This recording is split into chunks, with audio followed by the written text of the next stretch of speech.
way downtown. Bang! Bang! Oh, what a shot from Curry! With 0.6 of a second remaining. The brilliant shooting of Stephen Curry continues. Back to Green, into the hands of Spurwell. Fast break down to Weber. He turns. Look up behind the back. And the step and the foul. What a play by Weber. I've never seen a shooting display like this. Never. 37 and a quarter.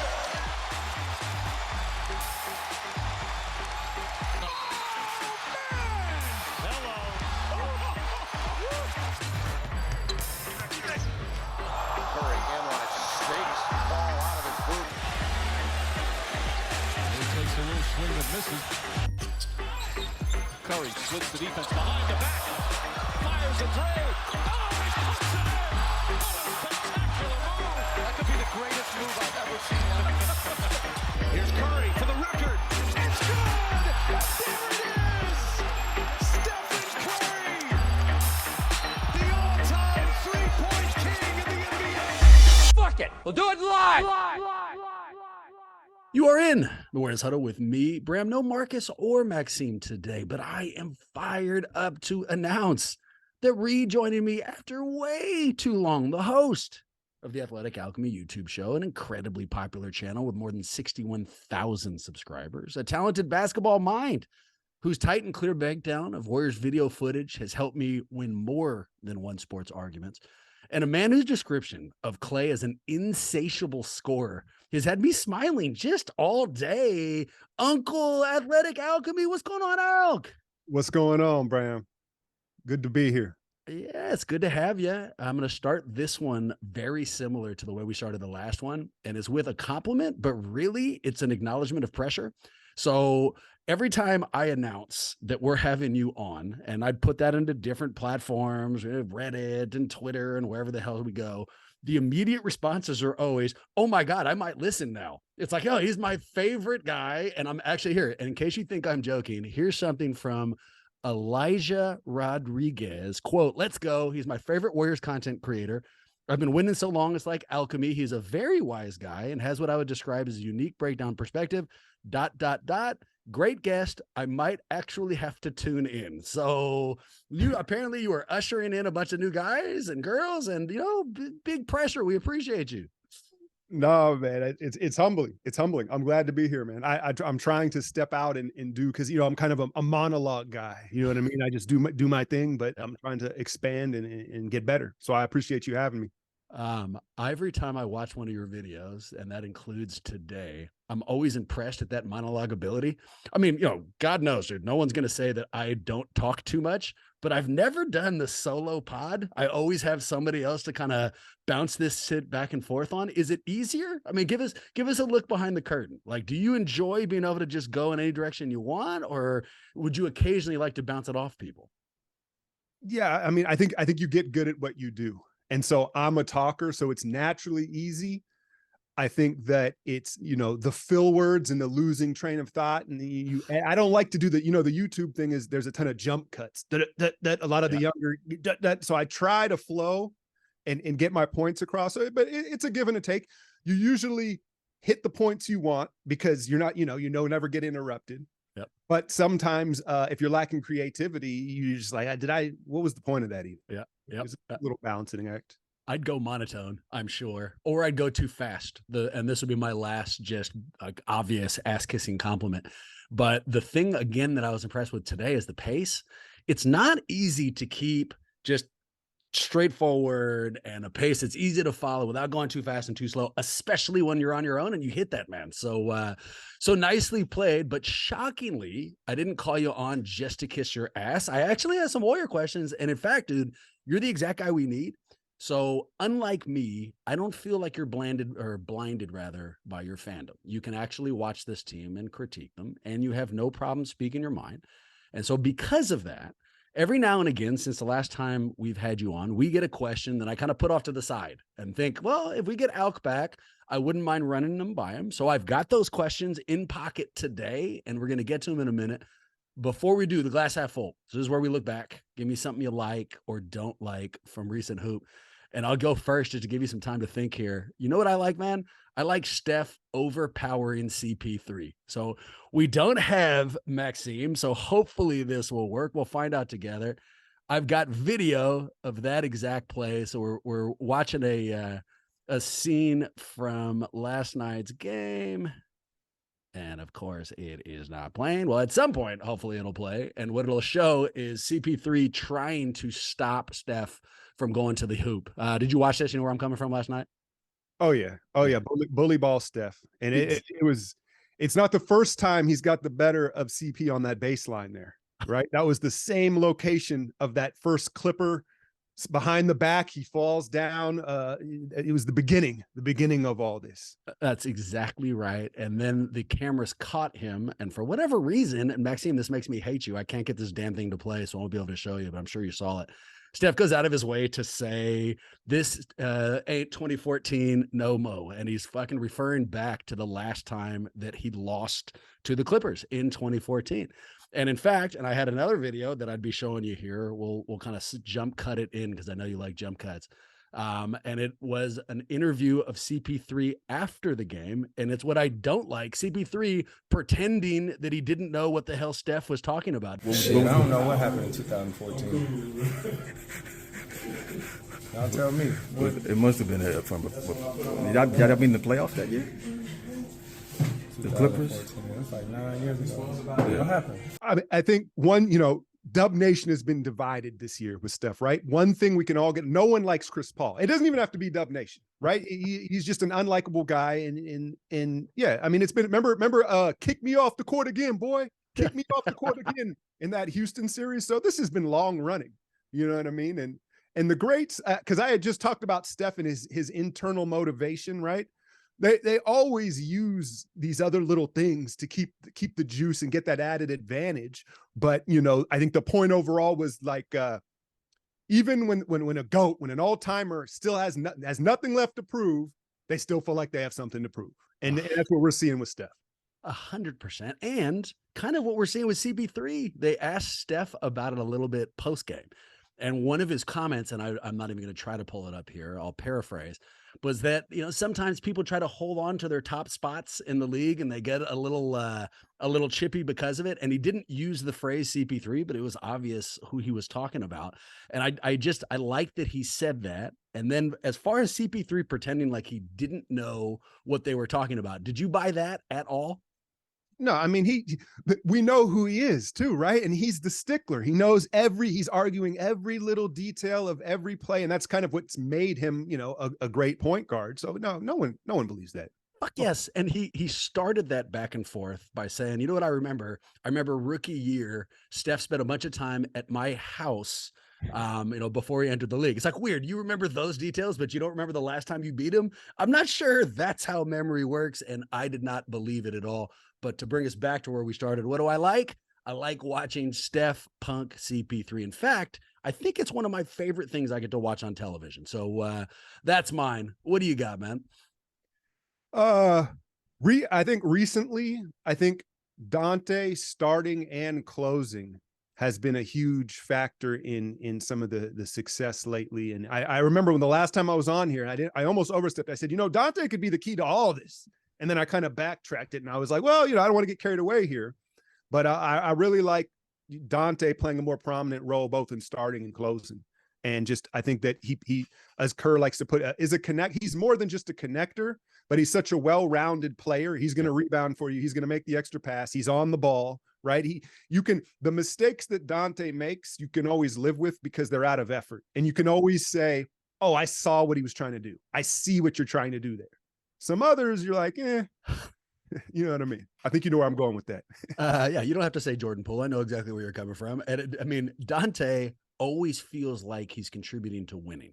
I'm stealing that from Kerr. You hear similar things about Draymond. The small things that don't show up necessarily on the box score do show up in the win-loss column. So I love that he's doing that. I'll add, you know what I like? I like dunks where Andre Iguodala doesn't get hurt.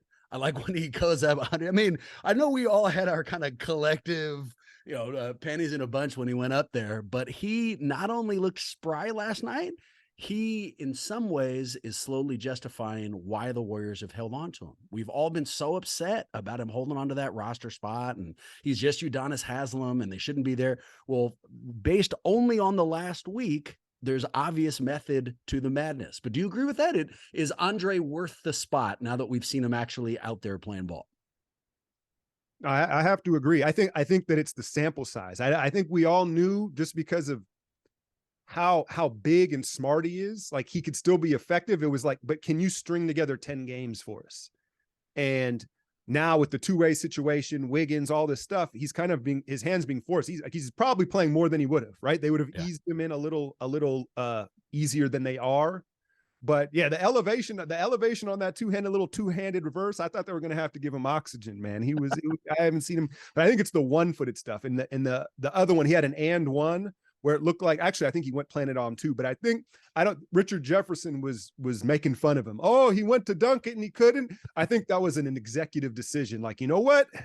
Let me just halfway elevate and flip it up. And so, but yeah, when we went into that zone last night at the end of the third, him on the back line with JaMychal, his length and hands really blew stuff up. I think that's where, I'm excited about some of the zone stuff they can throw out there against different teams to try to clean this defense up. And I think he's a big part of it. You just saying that. Another thing I liked that we finally saw JaMychal Green get a little chippy. We followed it back. He and Damian Lee got into it a little bit. And I remember when they first signed him, that's what I liked about the Green signing. He could shoot from three, but this team has a lot of things. It doesn't have a lot of fuck you. There's not a lot of people who are down to fight or bring that kind of, I don't know, nasty energy to the game. And I thought JaMychal Green had it. We have not seen it all year. We saw it a little bit last night, and he's starting to contribute. This is a little overly optimistic. I'll give you something I don't like. Alk, I don't like that I can't trust any lead. They're up 25 last night, and I don't relax at all. I mean, it used to be, in the heart of the dynasty, that means you don't have to watch the fourth quarter. Everybody's sitting. They go up 25, and I turn to my wife and say, I think they're going to lose this game. Like, that's where I've reached on this team and the inconsistency they've shown, which, I don't know, man. It's not good for my mental sanity. Yeah, that's part of this team's DNA with the like, if we're going to celebrate the pull up three daggers, that's going to be part of it, right? In the amount of possessions and pace that they play with. But the truth is, this is like the NBA right now. I mean, because if you're flipping around league pass, you'll go, okay, they're up. Who was it that it was? Boston's had some bad losses lately, but it's been Boston a couple times where I turn it on and they're up 20 and I come back and then they've lost. But I mean, it just happens in the league with the shot variance and the three-point shooting, the shot variance. I think it's a part of it. But yeah, the Warriors lead the way in that. But back to JaMychal, though, I think that you're absolutely right, because that's part of the package when you bring him in. And he's not like a in your face loudmouth guy, but he's a guy around the league you don't mess with. Yeah. And I don't think you mess with JaMychal Green, and it's just understood. So that's part of his value. And I think that's what was so part of the humor last night. Like, D League, really? Like, this is who you're going to try to chest up with? I could see Jordan, right? You could see Poole. And I think that's how it started. He started hand talking to Poole, and then JaMychal was like, oh yeah. So I like to see a little camaraderie, because I know we haven't had much of that this year. I think it's Jalen Rose. I'm not positive, so I'll just credit Jalen Rose, but he used to use the phrase, hold me back, guys. Guys who, like, wanted to be considered tough guys, but they wanted to be held back. They didn't want to fight. They just wanted to do that thing where you touch shoulders and turn around in a circle. I was one of those guys in high school, by the way. I was terrified of fighting. I couldn't fight for shit, but I pretended all the time, so I recognize him. JaMychal Green, not a hold me back guy. He does not strike me like that. Like, he's fine. He'll keep it within himself. But if you decide to go in there, peel back, whatever calmness he has on the outside, he'll meet you and he'll fight. He does not need to be held back in any way. Aaron, let's get to our golden questions, man. So these are these ones I've pulled. They're not like breaking any originality boundaries. Really, they're talking about themes that we've been running into all year, but that's what make them important to me, because I'm not sure how to answer them. I'll give you an example. Here's our first quote. When I watch home games, there are times I think this team is more talented than last year's title squad. When I watch road games, there are times I think this team has less talent than a G League summer roster. Why do the Warriors play so much better at home than they do on the road. What do you think, man? We've huge sample size now. We're not talking about 10 games. We're not talking about injuries. They have been dog shit on the road. Why? What's going on?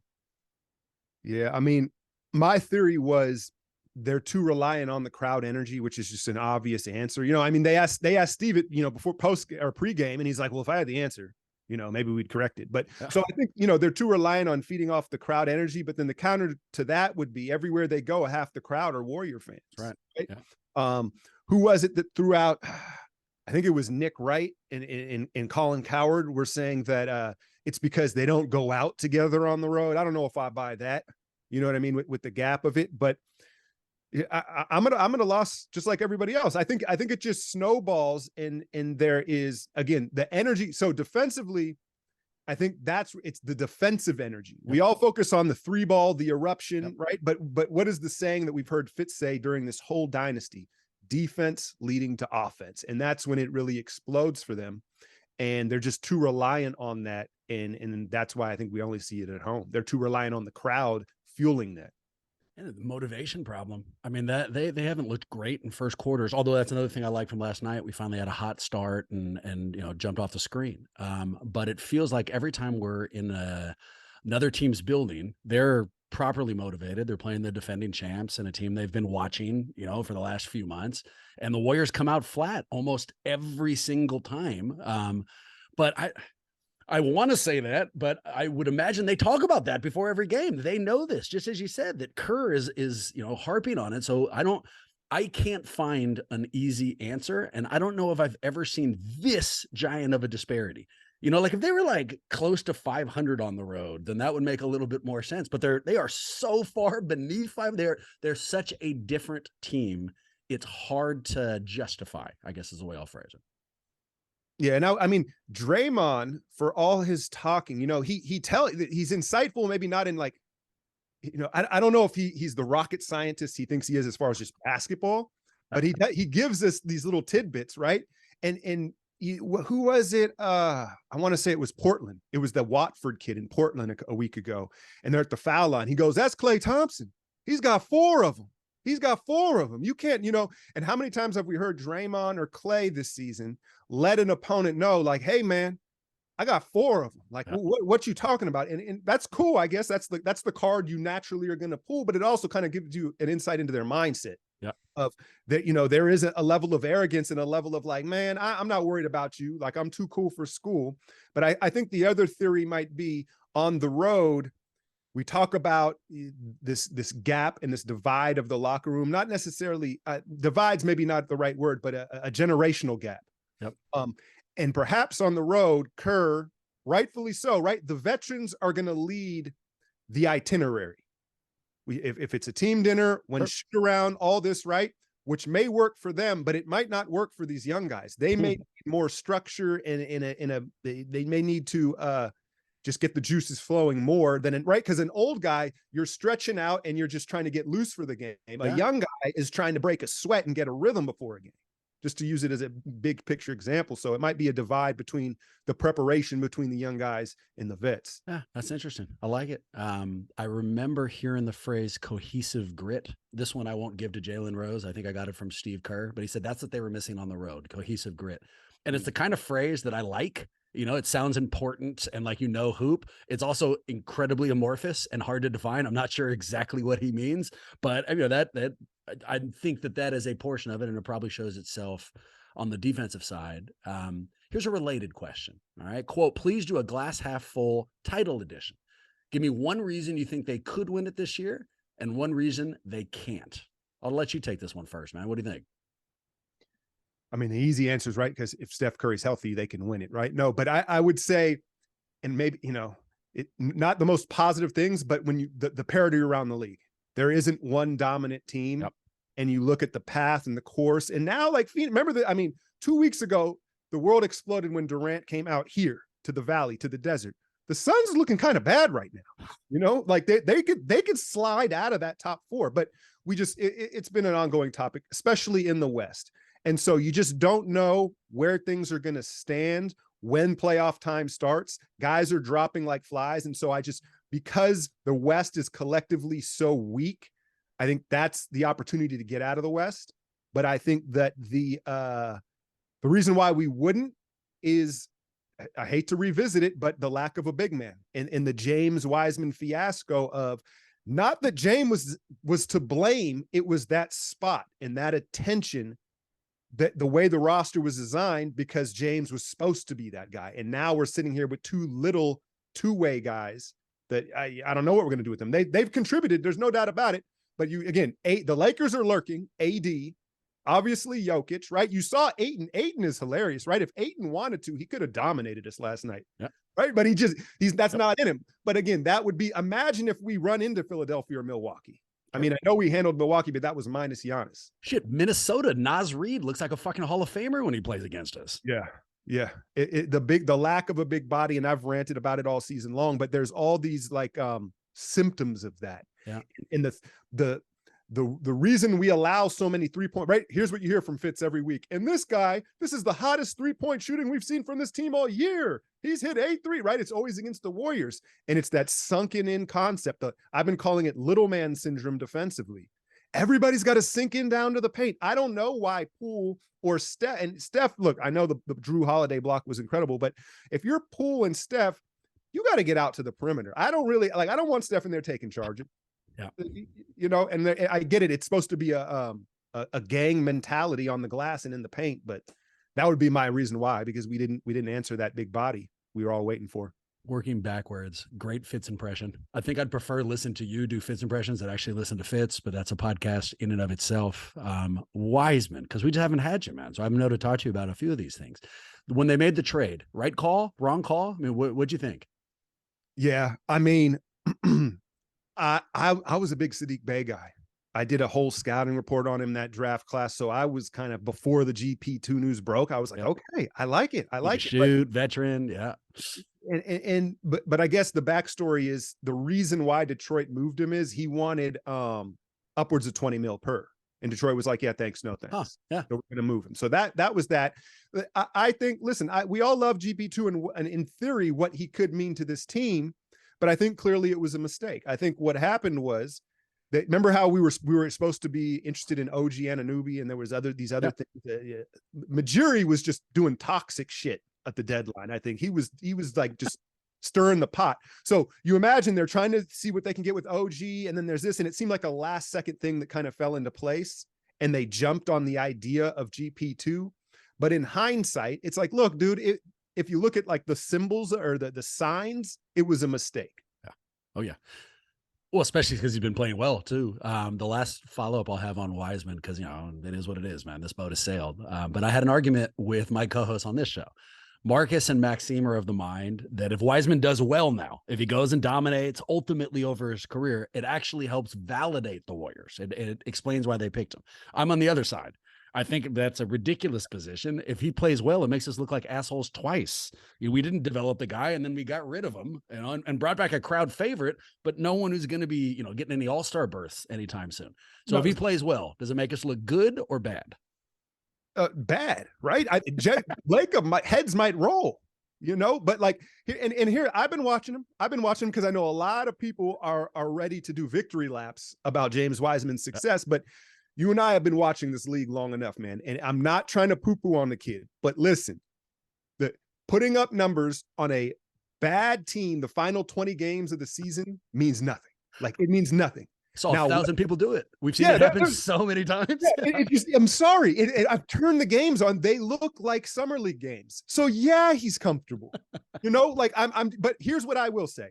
It's very interesting to see how much better his hands and his timing look in a just traditional basic pick and roll offense. They run like a horn set and they run pick and roll. And so he's not like, he just rolls to the hoop and that's it, right? And so he's kind of stumbling into a lot of rebounds, and the timing and hands, they look better. I think that one thing that we don't acknowledge is, since we're so screen centric as an offense, some of these guys, their rebounding numbers are, unless you're Kevon Looney, they're not going to look great. Like Draymond doesn't have great rebounding numbers. Yep. And in Kuminga, who I know he's not really a big, but a lot of the time he's on the perimeter, whether he's setting a screen or he's guarding the ball.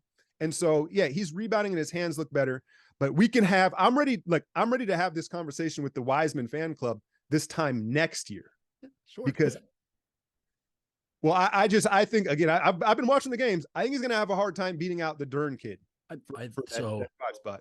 Duran also has talent. For those people who are already doing a parade route because Wiseman's playing so well, go look up Mark with a C Jackson, the big man who used to play for the Warriors. He like averaged like 25 for us. I remember him screaming unstoppable baby during like a 20-point loss, or even Ike Diagu. Like there's people, if you are the focus of an offense or they're giving you nothing but opportunities in the NBA, generally speaking, you can put up numbers. Although the way he's playing without that pressure, without like the weight of the world on his shoulders, you can see a difference. Final follow-up. I always forget you're in Arizona. So how hard they take that loss, man? What was the news like today? You know, did it mean anything to them? Are they pissy? Like, how do you read that? You know, I don't even follow the local stuff really. I know that the fan base, like I'll go try and get in some hoop on Saturdays with just some of the local, and I'll check the temperature with the younger guys, and they're really excited just overall. But I think I think it's a knowledge, you know, Arizona, one thing about out here is it's a sports town. It's a sports city. I'm sure you've been out to Scottsdale and different stuff in spring training. So they know like this window, I'll put it to you like this. There were more people that weren't thrilled about the deal than I expected. Because they loved Mikal. Yep. And they understood how much they shrunk this window. And that was my first thing when I was like, hey man, that's cool. When are those three going to be healthy at the same time? And sure enough, you know, so yeah, I don't think they're as enthusiastic as maybe some lesser fan, I won't say lesser, but fan bases that haven't had good teams would be, because the Suns have been so close so many times. Sure. Yeah, sure. Do you wear, my guess is yes to this question. Do you wear, but subtly, do you wear Warriors gear around? You know, like when you go out and about, when you go play hoop on Saturday, are you wearing like a beat up Warrior shirt or something like that? So it depends. I have so much. So because 3 daughters, I get Warriors gear for every, you know, fathers. I have a lot of it. I have the logo tatted on the shoulder, so I don't have to do that much. But yeah, no, I've had a couple times randomly, like someone, hey, at the gym, I know who you are. What's up, man? And I'm like, oh, you know, like, oh shit, like, yeah, and you want to talk Warriors, but I try to avoid the conversation because it's like what I'm doing all the time.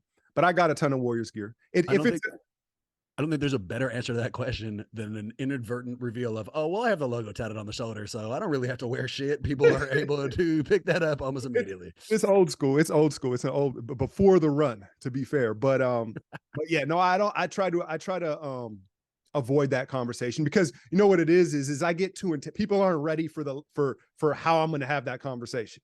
They're like, if someone like sits down, oh, so what do you think of the Suns? I'll be like, well, what do you think? Is 8, and then I'll just get like a little deeper than they, I think, wanted to.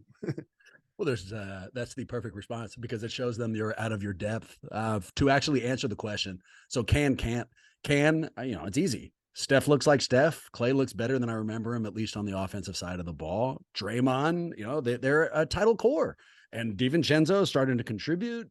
Kuminga is starting to come into his own. If you squint, can I see why this team can compete? Of course I can. Can't. And here's what I'm worried about. I want to run it by you. All right.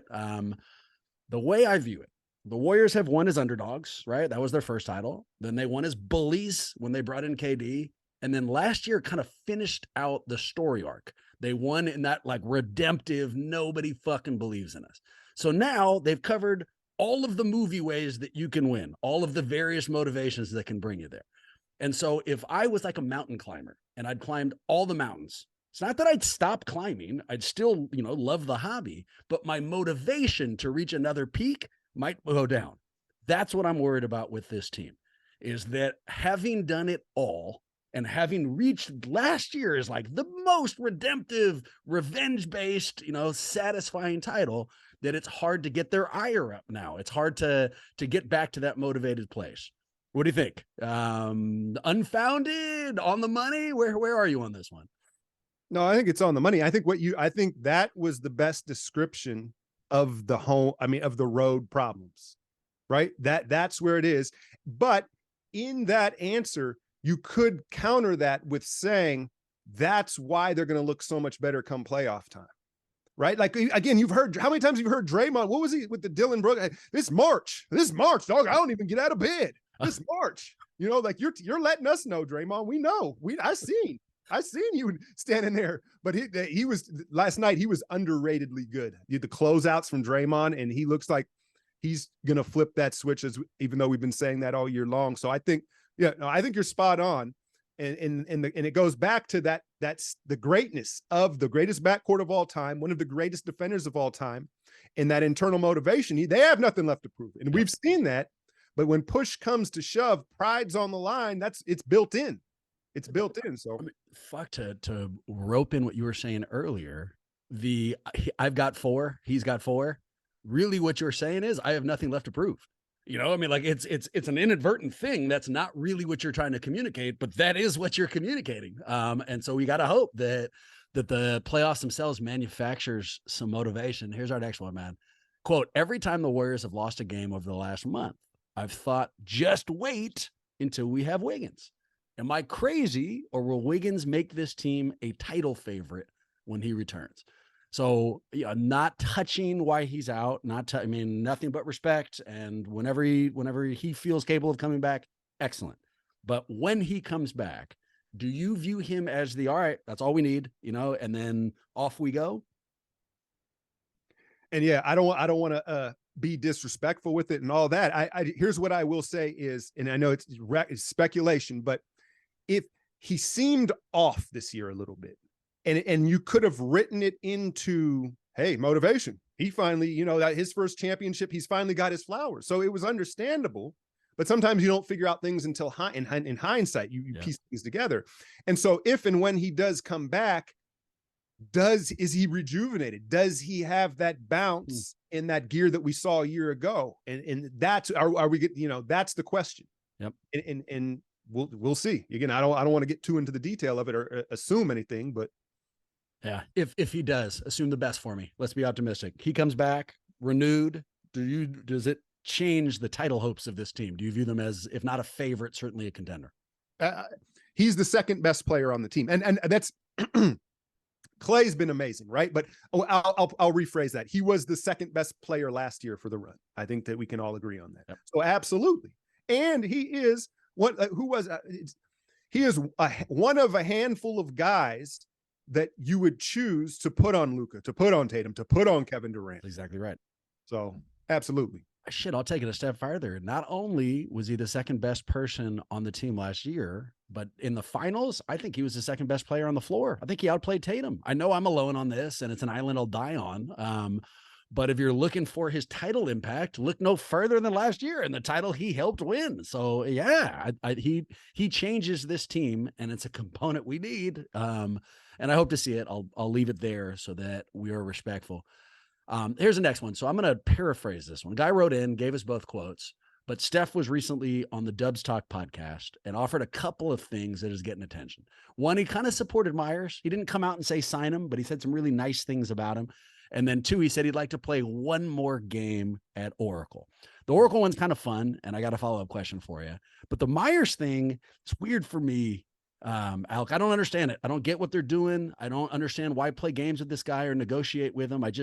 If these guys are really light years ahead and they're making insane amounts of money, then why the hell don't they pay the architect of this team?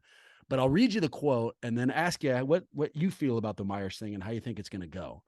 Here's the quote from Steph about Bob. Quote, "We were all young at one point when we were trying to figure it out.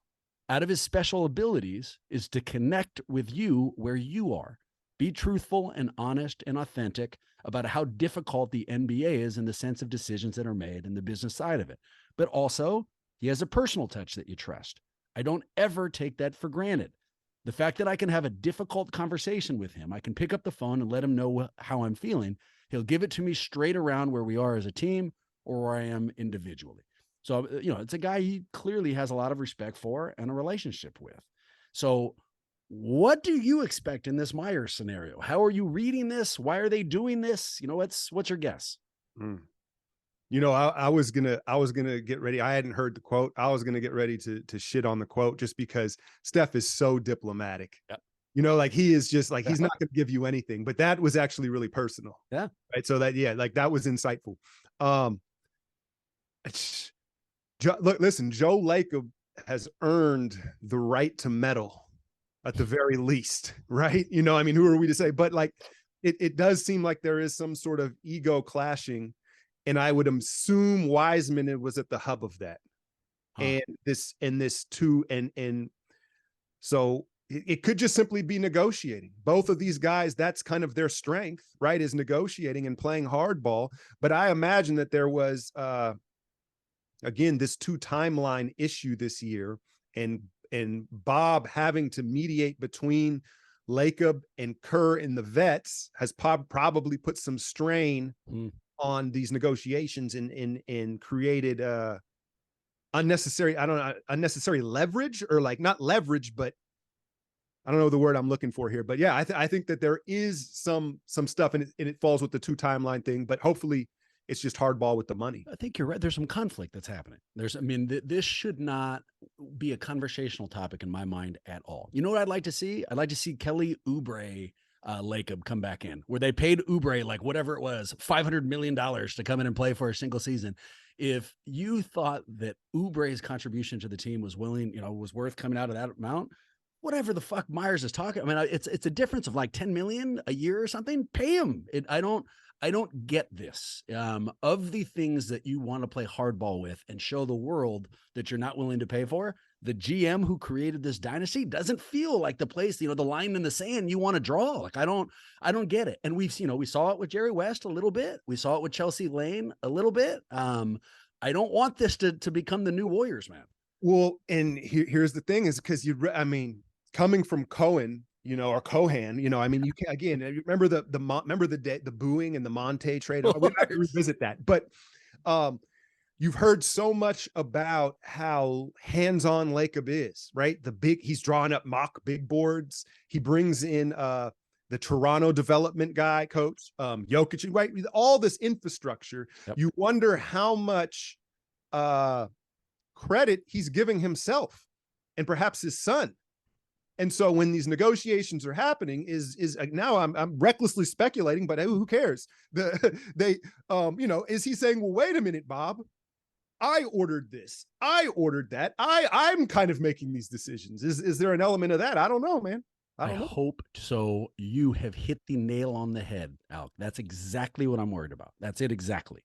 If they're playing, he negotiates for a living. If that's what he's doing, fine.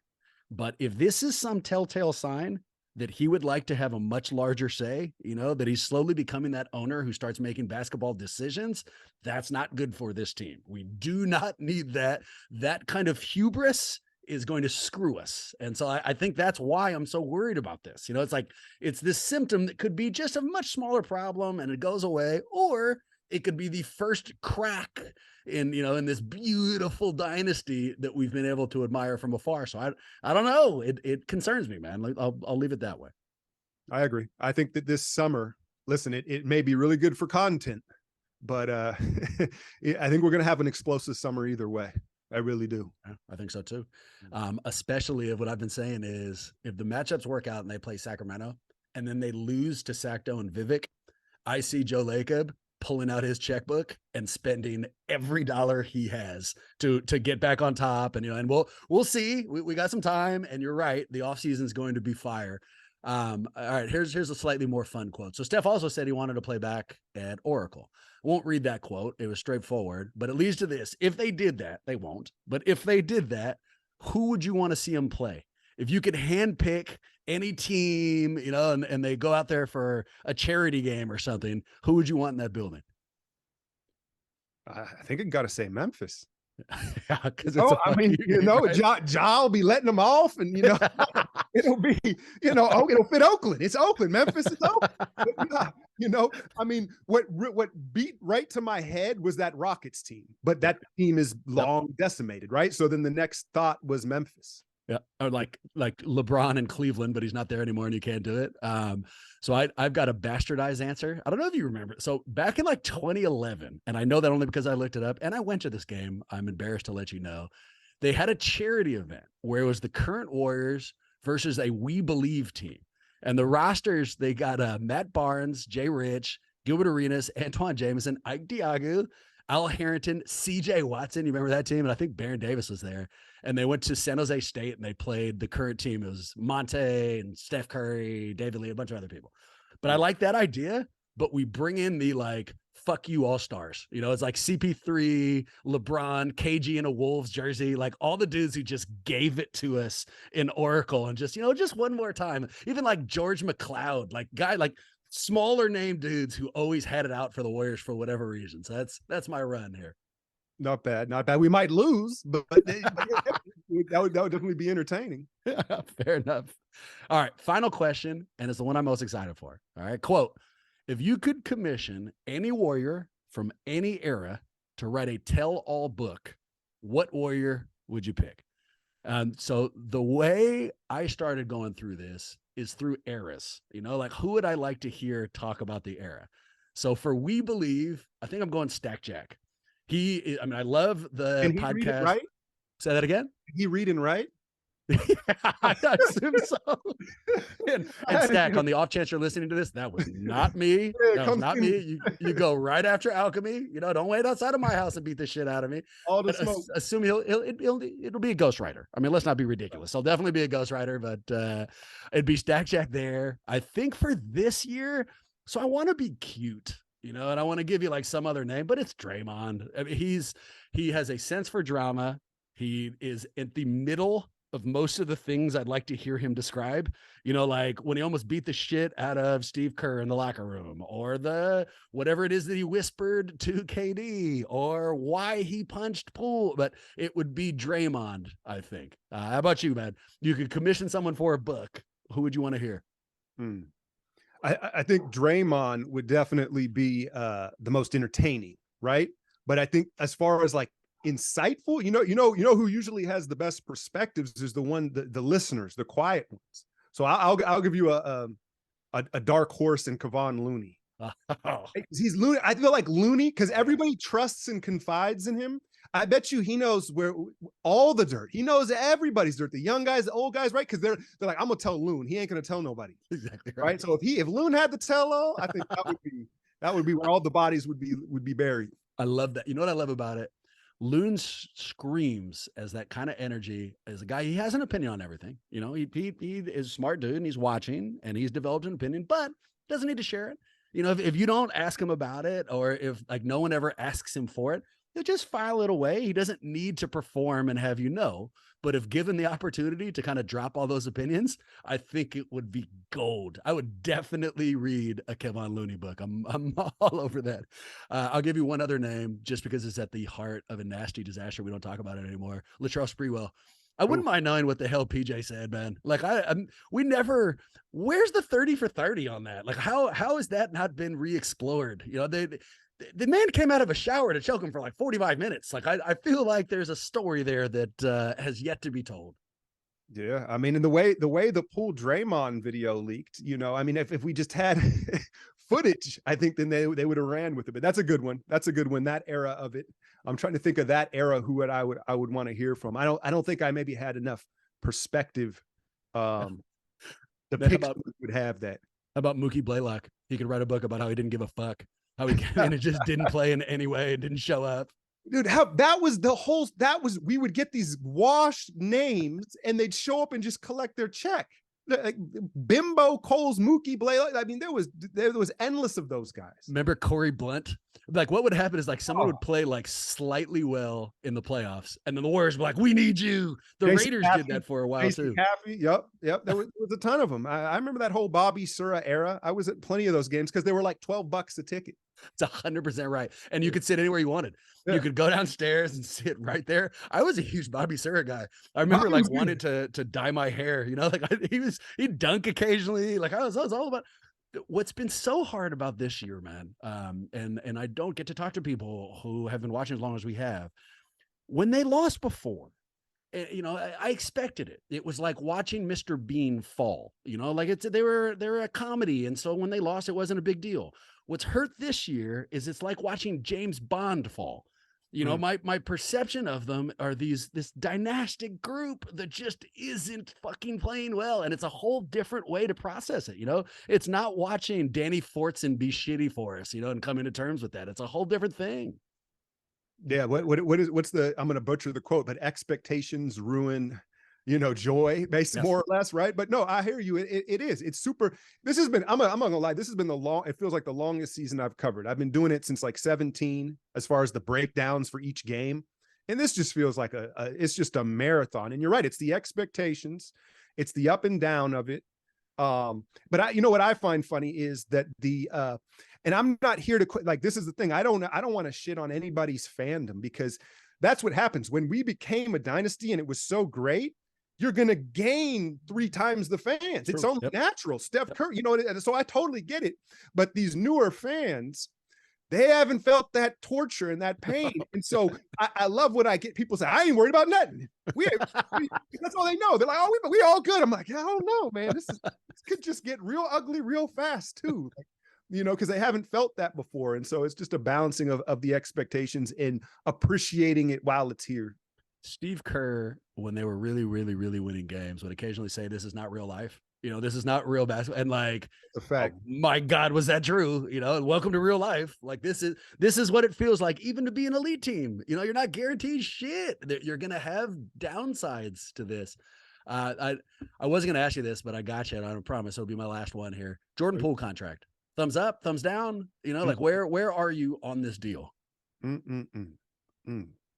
Jordan Poole, man. Like, if you go back to my videos, I have, I've supported Poole at each step here of like his process. And I understand that he is trying to play behind the greatest backcourt of all time.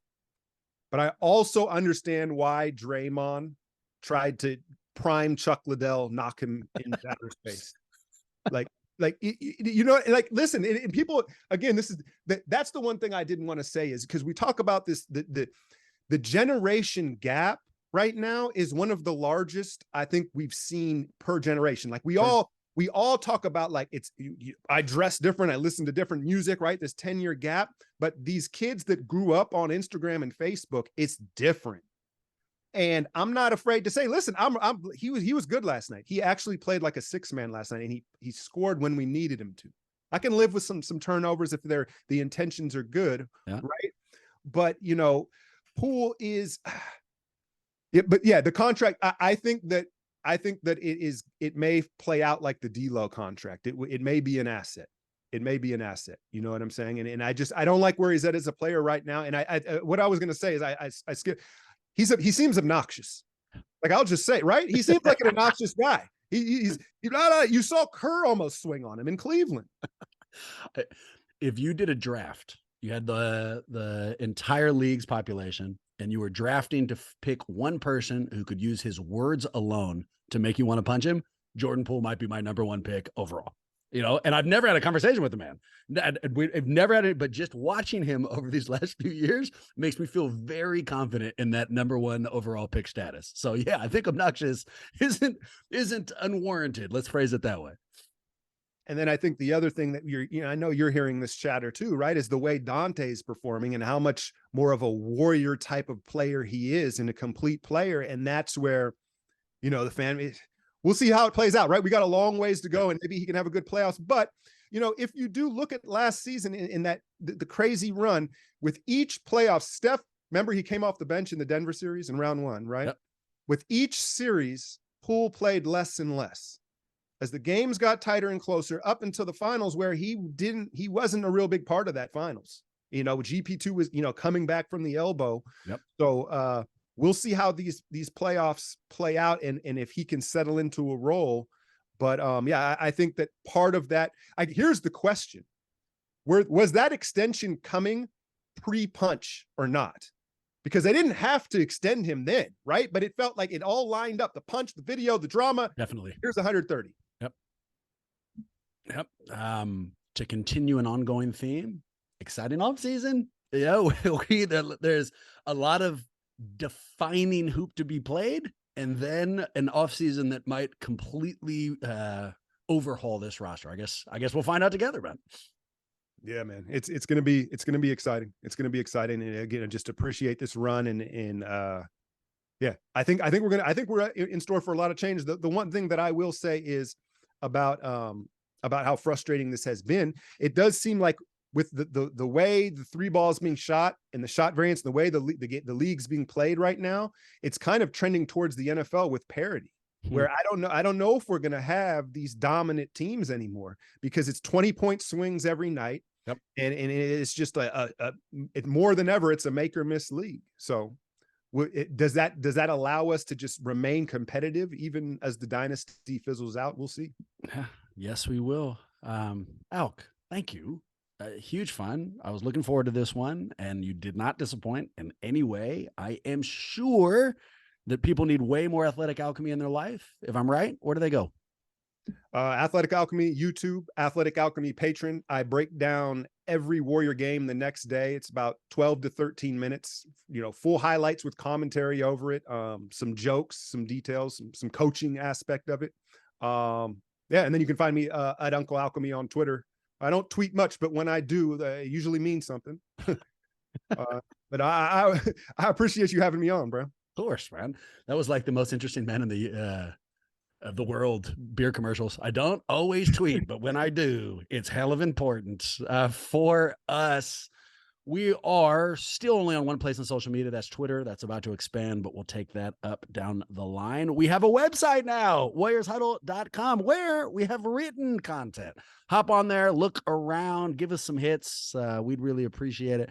And if you want to get us a question or let us know we did a good job, bad job, any job, you can shoot that to our email account. That's huddle@warriorshuddle.com.